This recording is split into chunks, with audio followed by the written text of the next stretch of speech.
আসসালামু আলাইকুম, সবাইকে স্বাগত জানাচ্ছি আমাদের হাতে থাকা সর্বশেষ আন্তর্জাতিক সংবাদে। আপনাদের সাথে আছি আমি আফনান করিম।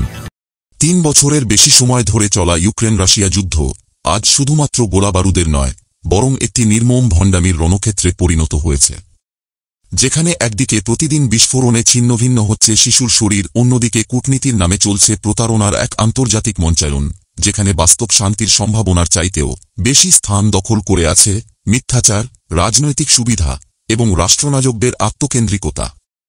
ইস্তাম্বুলে অনুষ্ঠিত প্রতীকী আলোচনা হোক কিংবা ট্রাম্প পুতিন ফোনালাপ, এসবই যেন পুতিনের হাতে সময় কিনে দেওয়ার এক মিশন, যেখানে ট্রাম্পের দুই পক্ষ নিজেরাই সমাধান খুঁজে নেবে। মন্তব্য কার্যত রাশিয়ার আগ্রাসনকেই বৈধতা দেয়, কারণ পুতিন কখনোই ইউক্রেনকে একটি বৈধ রাষ্ট্র মনে করেন না। তাঁর চোখে এটি কেবল এক ভুলে যাওয়া ভূখণ্ড।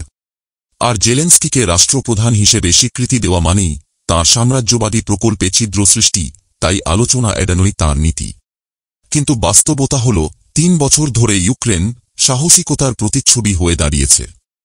জেলেনস্কি শুধু যুদ্ধক্ষেত্রে নয়, কূটনৈতিক ময়দানেও গড়ে তুলেছেন আন্তর্জাতিক সহানুভূতির এমন প্রাচীর, যার পেছনে দাঁড়িয়েছে ইউরোপীয় ইউনিয়ন, আমেরিকা, জাতিসংঘ, মানবাধিকার সংস্থা এবং এমনকি কিছু রাশিয়ান নাগরিকও। আর যখন রাশিয়ার কথিত দ্বিতীয় শক্তিশালী সেনাবাহিনী মাত্র কয়েকটি ধ্বংসপ্রাপ্ত গ্রাম ছাড়া অগ্রসর হতে পারেনি, তখন পুতিনের যুদ্ধনীতির ভেতরের ফাঁকফোকরও উন্মোচিত হয়েছে। তার পরিকল্পনার শুরুটা ছিল কিয়েভ ৩ দিনে দখলের মাধ্যমে, কিন্তু তা ব্যর্থ হয়ে এখন পরিণত হয়েছে এক ছায়াযুদ্ধের, যার প্রতিটি পদক্ষেপে রয়েছে কৌশলের চেয়ে বেশি হতাশা, বিভ্রান্তি ও ভয়াবহ মানবিক বিপর্যয়। অর্থনৈতিক নিষেধাজ্ঞা ও যুদ্ধ পরিচালনার ব্যয়ে আজ রাশিয়ার অর্থনীতি নড়বড়ে। তবু পুতিন মুখে শান্তির কথা বলে আর পেছনে চালান রক্তাক্ত এক খেলা, যেন বিশ্বকে বিভ্রান্ত করে আবারও আদায় করে নিতে পারেন ভূখণ্ড, ঠিক যেমনটা তিনি করেছেন ক্রিমিয়া, সিরিয়া বা মিনস্কো চুক্তির ক্ষেত্রেও। সেখানে যুদ্ধ থামেনি, কেবল তার চরিত্র বদলেছে। আর এই নাটকীয়তা বাড়ে যখন ডোনাল্ড ট্রাম্প, যিনি একসময় দাবি করেছিলেন একদিনেই যুদ্ধ থামাবেন, আজ হঠাৎ নীরব দর্শকের ভূমিকা নিয়ে ইউক্রেনকে আরও একবার পরাজয়ের দিকে ঠেলে দিচ্ছেন, যা পুতিনের ষড়যন্ত্রের অংশ হিসেবে দেখলেও ভুল হবে না। কারণ শান্তির নামে এই রাজনৈতিক নাটকই আজ হাজার হাজার শিশু, নারী এবং নিরীহ মানুষের জীবনকে করে তুলেছে এক নীরব গণকবরে পরিণত, যেখানে কূটনীতি আর মানবতার কোনো সম্পর্ক নেই। থাকে শুধু ক্ষমতার খেলা, সাম্রাজ্যবাদী দৃষ্টি আর যুদ্ধকে ব্যবহার করার নিষ্ঠুর প্রবণতা। এই যুদ্ধ এখন আর শুধুই ইউক্রেন বনাম রাশিয়ার নয়, এটি এক অনৈতিক বিশ্ব ব্যবস্থার মুখোশ খুলে দেওয়ার লড়াই, যেখানে মানবতা প্রতিদিন হারে আর বিজয়ী হয় সেই নেতারা যারা মানুষের কান্না শুনেও ব্যালট পেপারে হাসি আঁকতে পারেন। এটাই এই যুদ্ধের সবচেয়ে ভয়ঙ্কর ও আবেগবিদারক সত্য। প্রসঙ্গত, যুক্তরাষ্ট্রের সামরিক ইতিহাসে এক নতুন অধ্যায়ের সূচনা হয়েছে প্রেসিডেন্ট ডোনাল্ড ট্রাম্পের ঘোষিত গোল্ডেন ডোম প্রকল্পের মাধ্যমে। এই উচ্চাভিলাষী মহাকাশভিত্তিক ক্ষেপণাস্ত্র প্রতিরক্ষা ব্যবস্থা রাশিয়া, চীন এবং ইরানের হাইপারসোনিক ও ব্যালিস্টিক ক্ষেপণাস্ত্র হুমকি মোকাবিলার লক্ষ্যে পরিকল্পিত। ইসরায়েলের আয়রন ডোম থেকে অনুপ্রাণিত হলেও গোল্ডেন ডোম এর পরিধি ও প্রযুক্তিগত সক্ষমতা অনেক বেশি বিস্তৃত। এই প্রকল্পের মাধ্যমে যুক্তরাষ্ট্রের আকাশকে একটি অদৃশ্য কিন্তু অপ্রতিরোধ্য প্রতিরক্ষা বর্মে আবদ্ধ করার পরিকল্পনা করা হয়েছে। প্রেসিডেন্ট ট্রাম্পের ঘোষণা অনুযায়ী গোল্ডেন ডোম প্রকল্পটি ৩ বছরের মধ্যে সম্পন্ন করার লক্ষ্যে কাজ শুরু হয়েছে, যার প্রাথমিক বাজেট ধরা হয়েছে প্রায় ১৭৫ বিলিয়ন মার্কিন ডলার। তবে কংগ্রেশনাল বাজেট অফিসের হিসাব অনুযায়ী প্রকল্পটির মোট ব্যয় ২০ বছরের মধ্যে ১৬১ বিলিয়ন থেকে ৫০০ বিলিয়ন ডলারের মধ্যে হতে পারে। কিছু রিপাবলিকান সিনেটরদের মতে প্রকল্পটির চূড়ান্ত ব্যয় ট্রিলিয়ন ডলারেও পৌঁছাতে পারে। এই প্রকল্পে স্পেসএক্স, প্যালান্টিয়ার, অ্যান্ডুরিল এবং লকহিড মার্টিন সহ প্রখ্যাত প্রতিরক্ষা ঠিকাদাররা অংশগ্রহণের আগ্রহ প্রকাশ করেছে। প্রকল্পটির নেতৃত্বে রয়েছেন ইউএস স্পেস ফোর্সের জেনারেল মাইকেল এ গেটলাইন।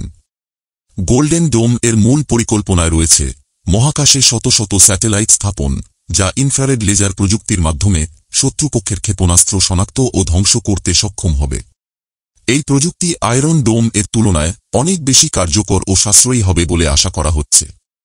বিশেষজ্ঞদের মতে গোল্ডেন ডোম প্রকল্পটি বাস্তবায়ন অত্যন্ত জটিল ও ব্যয়বহুল। প্রকল্পটির সফল বাস্তবায়নের জন্য প্রায় ১০,০০০ স্যাটেলাইট প্রয়োজন হতে পারে, যা যুক্তরাষ্ট্রের মহাকাশ নীতিতে একটি বড় পরিবর্তন আনবে। এছাড়া এই প্রকল্পের মাধ্যমে যুক্তরাষ্ট্রের প্রতিরক্ষা সক্ষমতা যেমন বৃদ্ধি পাবে, তেমনি এটি একটি নতুন অস্ত্র প্রতিযোগিতার সূচনা করতে পারে, যা বৈশ্বিক নিরাপত্তা পরিস্থিতিকে আরও জটিল করে তুলতে পারে। গোল্ডেন ডোম প্রকল্পটি যুক্তরাষ্ট্রের প্রতিরক্ষা নীতিতে একটি যুগান্তকারী পরিবর্তন আনতে পারে। যদিও এর বাস্তবায়ন সময় সাপেক্ষ ও ব্যয়বহুল, তবে এটি সফল হলে যুক্তরাষ্ট্রের আকাশ প্রতিরক্ষা ব্যবস্থায় এক নতুন মাত্রা যোগ হবে। এই প্রকল্পের মাধ্যমে যুক্তরাষ্ট্র কেবল নিজের নিরাপত্তা নিশ্চিত করতে চায় না, বরং বৈশ্বিক সামরিক ভারসাম্যেও একটি শক্তিশালী অবস্থান তৈরি করতে চায়। প্রিয় দর্শক, আজকের ভিডিওটি ছিল শুধু একটি প্রযুক্তির বিশ্লেষণ নয়, বরং একটি ভয়ঙ্কর ভবিষ্যতের সতর্কবার্তা। পারমাণবিক বিস্ফোরণ, ইলেকট্রোম্যাগনেটিক পালস, শব্দের চেয়েও দ্রুতগতির ক্ষেপণাস্ত্র, সবকিছুই আমাদের এক অজানা আতঙ্কের দিকে নিয়ে যাচ্ছে। ট্রাম্পের গোল্ডেন ডোম হয়তো একটি আশার আলো, কিন্তু এর পেছনে যে জটিল বাস্তবতা, প্রযুক্তির সীমাবদ্ধতা আর বৈশ্বিক উত্তেজনা, তা আরও গভীর চিন্তার দাবি রাখে। আমরা কি যুদ্ধবাজদের হাতে ভবিষ্যৎ ছেড়ে দেব, নাকি আমরা প্রশ্ন করব, প্রতিরোধ করব, ভাবে দেখব আমাদের সুরক্ষা কি কেবল অস্ত্রের উপর নির্ভর করা উচিত? বন্ধুরা, যদি এই আলোচনাটি আপনাকে স্পর্শ করে থাকে, যদি মনে করেন এই বিষয়গুলো গুরুত্বপূর্ণ, তাহলে এখনই একটি লাইক দিন, বন্ধুদের সঙ্গে শেয়ার করুন এবং অবশ্যই আমাদের চ্যানেলে সাবস্ক্রাইব করুন। আপনার মতামত আমাদের খুব দরকার। কমেন্টে লিখে জানান আপনি কি ভাবছেন এই গোল্ডেন ডোম এবং আমাদের ভবিষ্যৎ নিয়ে। সত্য প্রকাশ করুন, সচেতন থাকুন। আমরা আবার ফিরব নতুন বিশ্লেষণ, নতুন প্রশ্ন নিয়ে। ধন্যবাদ।